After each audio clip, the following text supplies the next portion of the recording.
Tem algumas estratégias alimentares que a gente pode utilizar para dar uma acelerada nesses resultados, né? Sempre tem. Só que, ao contrário do que as pessoas pensam, essa estratégia não é passar fome, não é simplesmente comer menos. Qual que é uma boa estratégia? Primeira coisa, gente, vamos entender o seguinte. Muitos de vocês, às vezes, me veem, todo dia, às vezes, todo dia não, mas assim, com frequência, às vezes eu como alguma coisa que não é muito saudável, ou alguma coisa que ainda que seja muito saudável, que é um pouquinho mais calórica. Vamos dizer, eu me dou ao luxo de, às vezes, comer isso. Mas por quê? Porque eu tô numa fase de manutenção. Então, por exemplo, atingir o objetivo que eu queria, tô numa fase de manutenção. Eventualmente, se eu perceber que eu engordei um pouquinho, tem alguma coisa que tá me desagradando, o que eu vou fazer? Vou voltar a ficar focada. Aí eu vou ficar um tempo bem focada até atingir meu objetivo de novo. O que eu quero dizer com isso? Sempre que a gente tá buscando um resultado assim significativo, seja de perda de peso, medidas ou redução visível de gordura, qualquer coisa, não importa o seu objetivo, ou hipertrofia também, que às vezes o teu objetivo é hipertrofia, sempre que a gente tá focada assim em ter um resultado num tempo relativamente curto, o que a gente precisa fazer? Lembra da regrinha do 80-20? 80% saudável, 20% você pode flexibilizar. Essa regra, a gente vai deixá-la um pouquinho menos flexível. A gente pode aumentá-la para os 90%. Então, 90% saudável, 10% você pode se dar ao luxo de comer outras besteirinhas ou outras coisas mais calóricas que você queira. Por quê? Quando a gente tá mais focada no objetivo, no resultado significativo, é importante que a gente mantenha essa constância por um tempo maior. É importante, porque muitos deslizes acabam fazendo diferença. Como eu tô explicando, acaba tendo uma compensação negativa. Então, é importante que você mantenha a constância por um tempo um pouco maior. Nunca restringir totalmente, tá? Nunca, nunca, nunca. Nunca fica uma semana sem comer, sem pelo menos fazer umas 2 refeições de coisas assim que você gosta, tá bom? Sempre ter essa flexibilidade. E nunca deixar as suas refeições ruins também, passando fome, tirando alimentos que são saudáveis, que não tem necessidade nenhuma de ficar cortando, tá bom? Isso nunca, nunca mesmo. Mas o que eu quero dizer é, evita. Se nesse início você quer perder bastante peso, quer perder bastante medidas, quer perder bastante gordura, evita de ficar fazendo, sei lá, 3, 4, 5 refeições livres, tá bom? Tenta diminuir esse número de refeições livres. Nunca zerar, pelo menos umas 2, tá? Recomendo. Se você quiser pode ser uma, mas eu recomendo umas 2, que todo mundo acaba sentindo vontade, né? Mas tenta não fazer mais do que isso. Por quê? Porque aí você vai manter esse déficit calórico por um tempo maior. E como eu tô dizendo, o segredo é paciência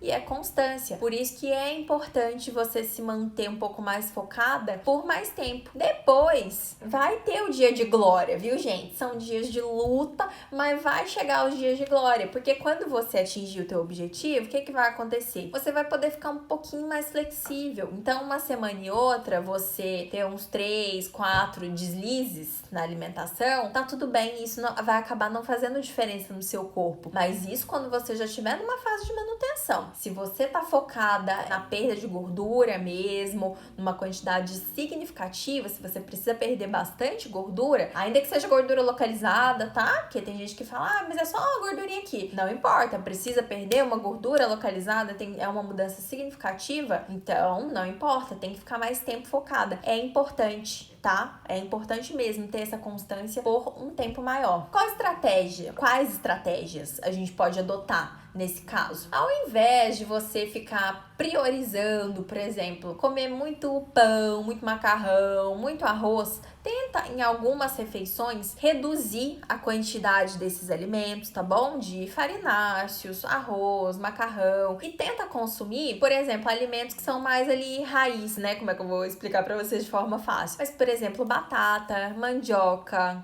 aipim, tudo isso é melhor. O inhame, cará e outros carboidratos também, né? Tem outras fontes de carboidrato também. Pode utilizar tanto as leguminosas, que tem uma quantidade boa de proteína, pode utilizar os legumes, próprios legumes, pode aumentar um pouco a quantidade dos legumes, tá bom? Então, cenoura, tomate, couve-flor, brócolis, abobrinha, abóbora, berinjela, tudo isso tenta aumentar a quantidade desses alimentos e tenta reduzir um pouco ou ou em algumas refeições você até faz a substituição total mesmo, não precisa ser em todas, tá? Mas, por exemplo, sei lá, no jantar, que às vezes a gente come um pouco menos, ou às vezes no almoço você come um pouco menos, deixa de comer um pratão de macarrão e aumenta esses outros alimentos, tá bom? E substitui por esses outros alimentos. Ao invés de em todos os seus lanches você colocar um pão, você comer pão no café da manhã, comer pão no seu lanche da tarde, deixa pra comer só no café da manhã e aí no seu lanche da tarde substitui esse pão por alguma fruta, por exemplo. Tapioca, a mesma coisa, tá? A tapioca, ela é bastante calórica, então toma cuidado, precisa tirar, não precisa tirar, mas nessa fase, se você conseguir fazer substituições, pelo menos em algum momento ali do seu dia, melhor. Então, se você tá acostumado a comer tapioca de manhã e à tarde, come só de manhã ou come só à tarde. E aí, nessas outras refeições, você substitui por uma fruta com aveia. Então, são boas estratégias alimentares. Como expliquei, às vezes no almoço, você quer continuar comendo arroz, feijão, né, a sua proteína e a sua salada, tudo bem. Mas o que você pode fazer? Pode manter essa quantidade de arroz que você já está acostumada no almoço e no jantar você diminui, ou você pode simplesmente substituir mesmo por esses outros alimentos, tá bom? Dá preferência para batatas, seja qual for, tá bom? Batata doce, salsa inglesa, não importa. Mandioca, inhame, todos esses outros alimentos. E os outros legumes mesmo, que também são fontes de carboidrato, tá bom? Você pode comer mais à vontade, digamos assim. Eles não são completamente à vontade, mas eles têm uma quantidade bem ínfima de calorias, tá bom? Todos esses legumes que eu listei, eles são ótimos, assim, pra gente utilizar nessa estratégia de substituição. Eu gosto de fazer isso com as minhas alunas, principalmente quando, às vezes, elas já estão até mais próximas ali do objetivo, ou às vezes elas já... Isso eu faço até comigo, tá? Às vezes, eu já entrei numa fase de manutenção, mas, eventualmente, eu tô numa semana que eu acabei exagerando, comi demais, fui viajar, acabei extrapolando, comi demais. Quando eu retorno de viagem, o que eu faço? Aí eu fico uma semana adotando essa estratégia de substituição, tá bom? E dá tudo certo, assim, pra mim já é suficiente também. A gente já consegue dar uma secada fazendo essa substituição. Ela é super eficiente, tá bom? E também serve pra você que tá em busca aí do seu objetivo mais significativo também, com certeza,